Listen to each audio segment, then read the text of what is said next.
Well, George, I want you to respond to that. And we're talking in this case, again, these are not the people from Mexico that are coming across the border. We're talking about people coming from Central America, Honduras, Guatemala, El Salvador, who are treated differently under this 2008 Wilberforce law.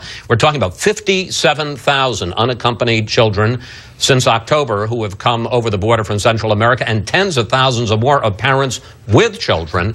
How do you respond to Kirsten and her talking about Republicans who don't want to deal with immigration except deporting children? And is there a right way to deal with this problem? Well, I think Kirsten's largely right. My view is that we ought to say to these children, welcome to America. You're going to go to school and get a job and become Americans.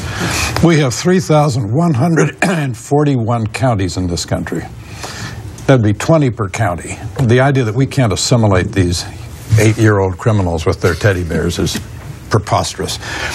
Long-term, you've got to know. I mean, I can just sort of feel them clicking off that we're going to get tons of email of people saying this guy doesn't understand the border. Why should we be dealing with Central America's problem? We can't import the problem. They've got to deal with it there, and our border has to mean something. We can handle this problem, is what I'm saying. We've handled what Emma Lazarus famously called the wretched refuse of your teeming shores a long time ago, and a lot more people than this.